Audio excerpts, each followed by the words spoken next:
num grupo de leitores, quando o assunto é que estilo de livro você não lê de jeito nenhum ou qual gênero você detesta, muito frequentemente a resposta é biografia. Embora eu saiba que biografia não é um gênero muito querido por uma boa parte dos leitores, é sim um dos meus favoritos, e eu trago neste vídeo 5 motivos para ler biografias. E evidentemente, cada um destes motivos será ilustrado aí por um livro como exemplo. Eu usei biografia no sentido mais amplo aqui da palavra. Nós temos uma biografia, sim, que é esse primeiro que eu vou apresentar. Os demais são relatos pessoais, são livros de memória. E tem um aqui que nem é bem livro, é uma HQ. Mas vamos lá, vamos com calma. Claro que a leitura de biografias pode ser interessantíssima, muito prazerosa. Eu já li muitas ao longo da vida, já me decepcionei com algumas, como, por exemplo, O Confesso que Vivi, do Pablo Neruda. Continuo achando a poesia do Neruda maravilhosa, mas a vida dele achei horrorosa, um ser humano execrável. O Só as Mães São Felizes, da Lucinha Araújo, que é a mãe do Cazuza. Ela fala sobre o filho, sobre a carreira, o ambiente familiar, a questão da decadência pessoal dele. Enfim, terminei o livro achando o Cazuza um chato, mimado e admirando demais a Lucinha Araújo, a mãe. Então, embora a leitura de biografias possa ter essas surpresas aí, esses dissabores, continuo apaixonada por esse gênero e é por isso que eu vou mostrar aqui para vocês alguns dos melhores livros que eu já li e foram todas leituras mais recentes. E eu vou começar pelo motivo mais óbvio e também para apresentar a minha biografia preferida, que é conhecer a vida, a obra e o legado de alguém relevante. Porque sim, né, nós temos também muitas biografias aí de pessoas não tão relevantes assim. Bom, esse aqui é indiscutivelmente um dos maiores gênios da história, Leonardo da Vinci. E essa biografia do Walter Isaacson é maravilhosa. Nós temos aqui uma combinação perfeita de um biografado muito interessante e também um biógrafo com um texto muito fluido, muito bem humorado também e muito bem embasado. Ao longo deste livro, nós temos acesso a diversas ilustrações, tanto de obras do Leonardo, obras de outros artistas, pedaços de cadernos seus, e nós vemos que foi, de fato, uma pesquisa muito bem acurada. E o que é que torna esse livro tão interessante? A multiplicidade aí de atividades a que o Leonardo se dedicou ao longo da vida, e sempre com, não digo uma perfeição, mas uma obstinada busca por essa perfeição. E isso fica muito evidente na quantidade de rascunhos que ele fazia com o intuito de chegar a um único resultado. E muitas das vezes o conhecimento que ele detinha de algumas áreas como a botânica, a anatomia, serviam só para dar base para o que ele usaria nas suas obras de arte. Em alguns casos não, às vezes ele estudava esses assuntos por pura diversão, porque ele tinha este prazer pelo conhecimento, este prazer pelo aprendizado. E se nós considerarmos que ele viveu no século XV, muito pouco depois aí da invenção da imprensa, é fácil deduzir que ele teve acesso a poucos livros. Então, tudo que ele conseguiu saber ao longo da vida foi por uma busca, de fato, muito intencional de tudo que estava registrado nos livros até então, e também de muita observação que ele mesmo fez. Quando nós falamos em Leonardo da Vinci, a primeira coisa que nos vem à cabeça, obviamente, é o Leonardo artista, né, e a sua Mona Lisa.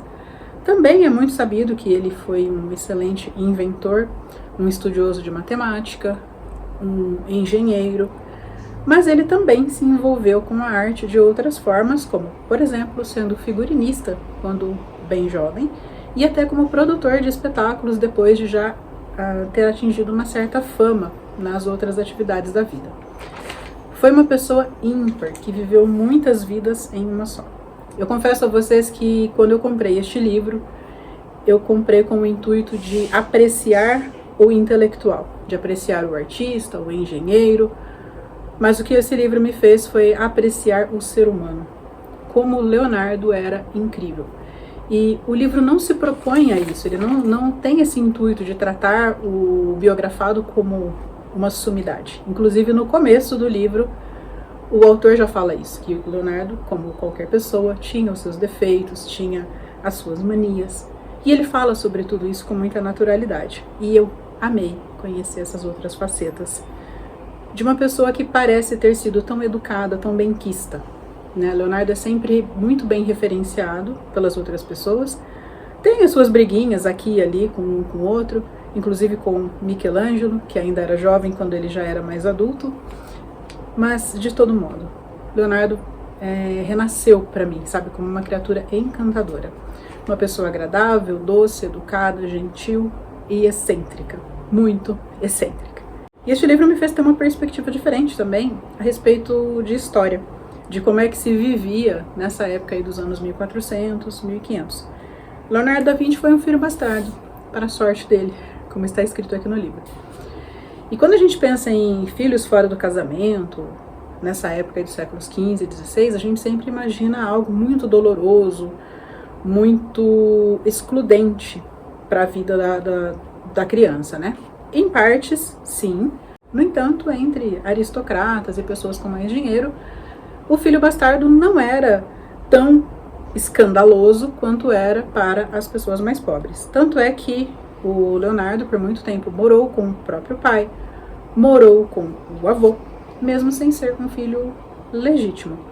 E por não ser legítimo, ele não poderia herdar a profissão do pai, que era tabelião. Então, como o próprio livro diz, para a sorte de Leonardo, ele era filho bastardo, não pôde herdar a profissão do pai e pôde, assim, se dedicar ao que ele bem entendesse, que, como nós podemos ver aqui, foram muitas as atividades. E esse livro tem também uma perspectiva interessante sobre discussões de arte na atualidade. Sabe quando uma obra é encontrada e atribui-se a autoria dela a um ou outro grande artista? Pois é, o livro fala também sobre como é esse processo para se chegar à conclusão de que a obra pode ou não ser atribuída a alguém. Então é um livro riquíssimo, pela vida do Leonardo, pelas questões históricas e também por essa questão do mercado da arte. Eu indico esse livro para todo mundo que já é leitor regular, evidentemente pelo tamanho do livro, mas mesmo que você nunca tenha lido uma biografia, se você já é acostumado a ler calhamaços, esse aqui pode sim ser um bom caminho, aí, uma boa primeira biografia para a sua vida. Essa aqui é uma publicação da editora Intrínseca com a tradução de André Chernobyl. O segundo motivo para ler uma biografia é compreender aspectos específicos da vida de alguém. Para isso eu trouxe aqui o Pílulas Azuis, do Frederick Peters, e este aqui não é exatamente um livro, ele é uma HQ, autobiográfica, e aqui ele conta sobre algo bem peculiar da vida dele, que é a paixão por uma mulher que ele descobriu ser soropositiva. Aqui ele expõe como lidou com essa questão toda que a AIDS implica para a vida familiar e não só para a vida conjugal.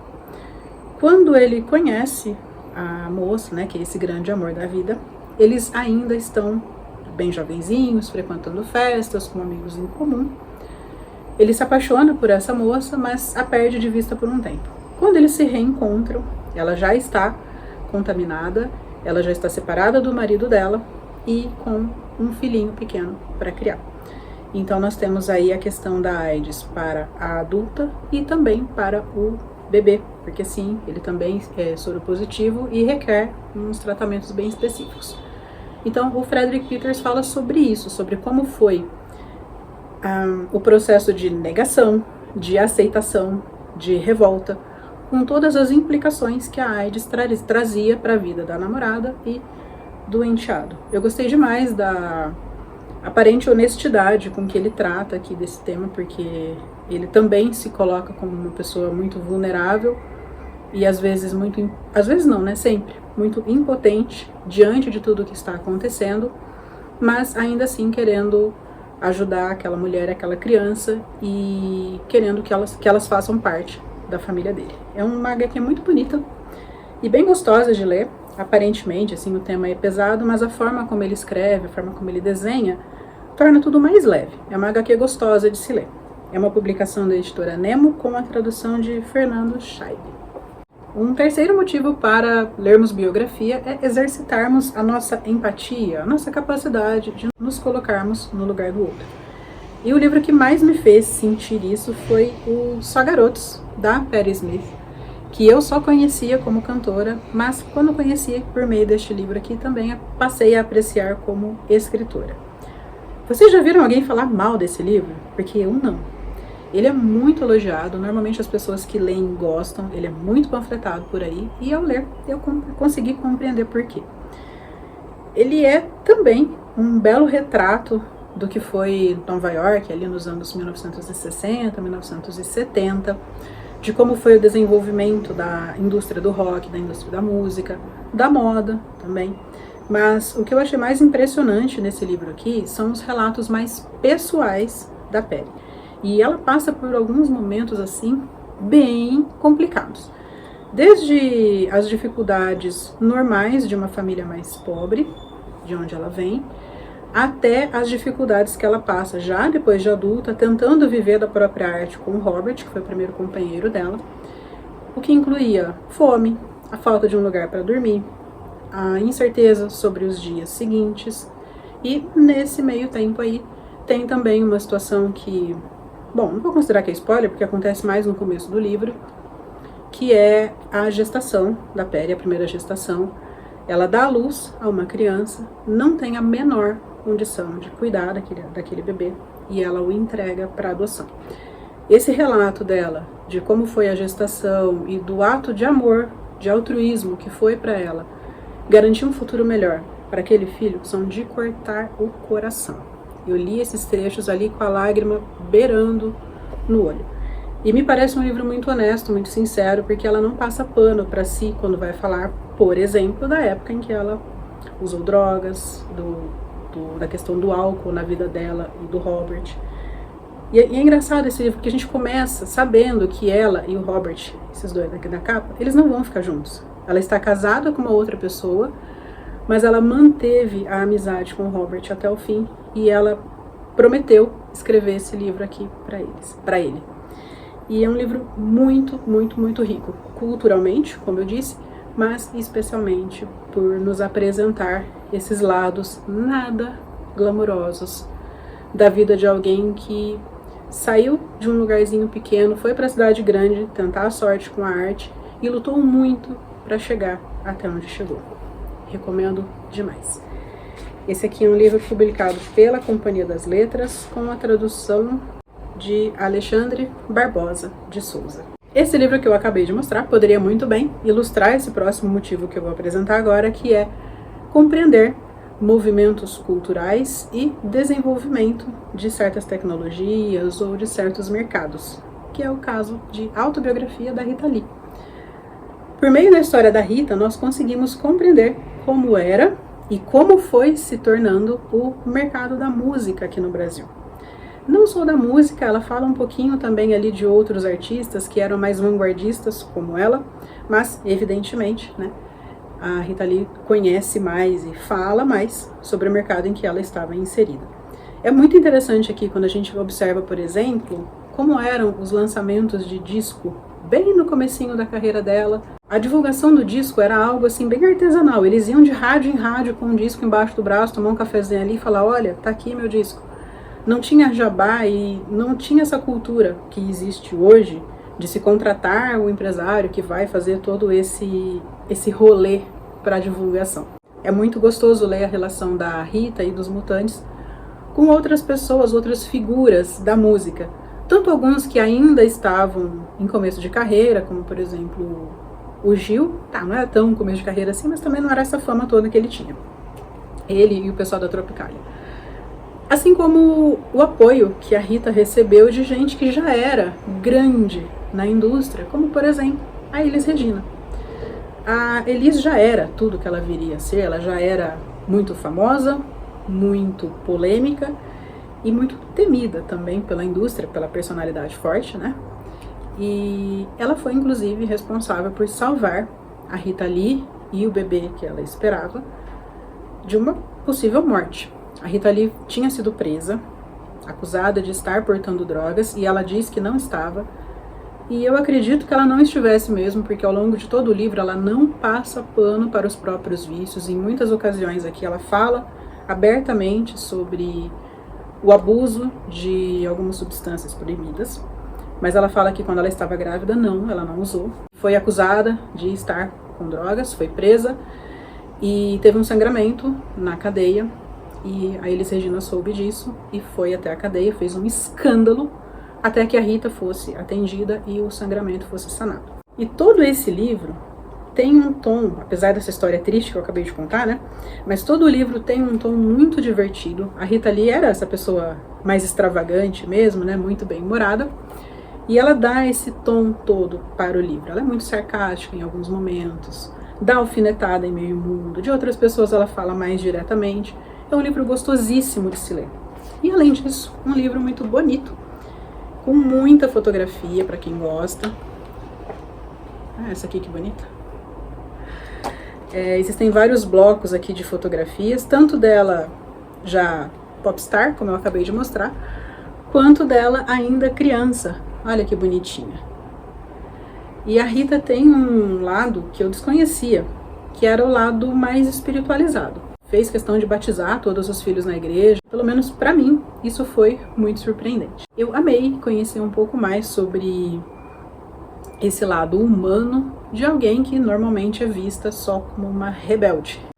E por fim, o quinto motivo para lermos biografia é compreender melhor determinado período histórico e o impacto dos acontecimentos na vida de pessoas comuns. Para ilustrar este motivo, eu trago o excelente Nascido do Crime, do Trevor Noah, que é um comediante sul-africano, embora ele trabalhe nos Estados Unidos, e que nasceu na época do Apartheid. Na época do Apartheid, que durou até 1992, existia a Lei da Imoralidade, de 1927, que, por sinal, é a abertura aqui desse livro. Começa assim, Lei da Imoralidade, 1927, e apresenta quais eram as penas cabíveis para as pessoas que ousassem ter uma conjunção carnal com alguém de etnia diferente. Mais especificamente, proibia as relações entre africanos e europeus.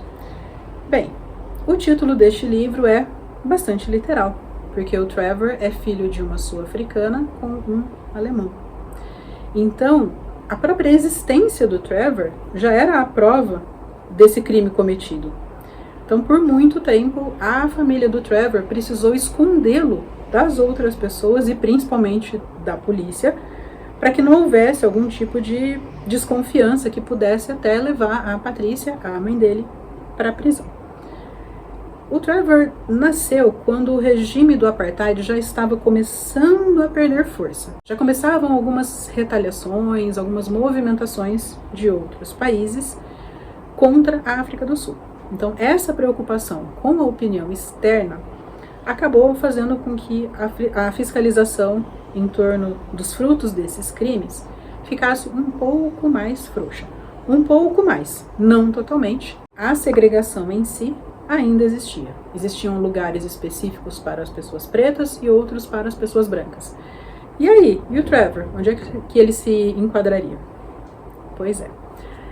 Esse livro trata de diversos aspectos da vida de uma criança e de um jovem. E ele não segue uma ordem cronológica, ele trabalha aqui por temas. E um dos temas que é mais interessante no livro é o da educação. Ele, a princípio, foi colocado numa escola que aceitava crianças mais brancas, porque ele era considerado inteligente. E veja só, dentro desse sistema educacional aqui, as escolas que eram direcionadas para as crianças brancas tinham um melhor preparo intelectual. As escolas que eram direcionadas para as crianças negras tinham um preparo puramente braçal. E em um determinado momento, o próprio Trevor não se sentiu à vontade naquela escola onde ele estava e pediu para ir para a escola dos negros, onde ele se achava mais enquadrado. Por que ele pensava assim? Bom, porque ele cresceu com a família da mãe, que eram todos negros. A família do Trevor, por sinal, é um capítulo à parte. A mãe dele é uma figura, por mais que a gente não concorde com ela em muitas coisas do que ela faz, é inegável o cuidado que ela tinha pelos filhos e o amor pelo Trevor e o medo que ela tinha de perdê-lo, dadas as circunstâncias, né, da sua concepção. É um livro muito gostoso de ler. Ele tem uns aspectos muito engraçados, porque, lembra, o Trevor é comediante. Mas em muitas dessas passagens, a gente ri, aquele sorriso amarelo, sabe? Porque a gente ri e fala, meu Deus, que coisa! É engraçada a forma como ele conta, mas o que ele está dizendo e as entrelinhas de tudo aquilo que está acontecendo são horríveis. Enfim, ele está na profissão certa. Foi essa a conclusão a que eu cheguei. O Trevor nasceu nos anos 80, então quando o regime do Apartheid caiu, ele era uma criança grande ainda, quase um adolescente. Então ele é uma testemunha desses movimentos finais aí do Apartheid. Embora ele fosse muito criança, ele sentia na pele como era viver nesse mundo e quais eram os efeitos da segregação. Eu acho um absurdo que o tema Apartheid não seja tão tratado em história, porque, veja só, são eventos relativamente recentes, já existia muita documentação, muita mídia sobre tudo o que aconteceu, então nós temos toda essa informação disponível a respeito de como começou, como aconteceu e quais foram as consequências disso até hoje na África do Sul, mas não se fala muito sobre isso. Veja, acabou em 92. Eu me lembro do anúncio do fim do Apartheid. Eu tinha uns 11, 12 anos e eu me lembro de como foi amplamente divulgado o fim do Apartheid, o resultado de um plebiscito que houve na época. E você vê, hoje em dia não se fala nisso, né? E esta também é uma crítica do Trevor aqui no livro, e ele faz uma comparação bem interessante. Na Alemanha, ninguém sai da escola sem aprender sobre o Holocausto. Na África do Sul, o Apartheid é tratado como se não tivesse acontecido pelo sistema educacional. Esse aqui é um livro excelente, e a exemplo do que eu disse sobre o livro do Leonardo da Vinci, ele também é uma excelente escolha para quem nunca leu biografia, com a vantagem de ele ser mais curtinho, então você não precisa já ser um leitor mais experiente aí com calhamaços para aproveitar essa leitura. É um livro divertido no texto, mas de conteúdo muito denso e muito rico. É um testemunho histórico muito importante. Essa edição que eu tenho aqui é a da Tag. A capa comercial deste livro é outra, vou deixar aqui do lado, mas é a mesma edição, o mesmo conteúdo. Uma publicação da editora Verus, com a tradução de Fernanda de Castro Daniel. Eu espero que pelo menos algum desses motivos aqui tenha te inspirado para ler alguma biografia. E se você tem alguma biografia ou livro de memórias do coração e que gostaria de me recomendar, deixa aqui nos comentários, por favor, porque eu gosto bastante desse estilo de livro. Muito obrigada por me acompanhar até aqui. Nós nos vemos nos próximos vídeos. Até mais!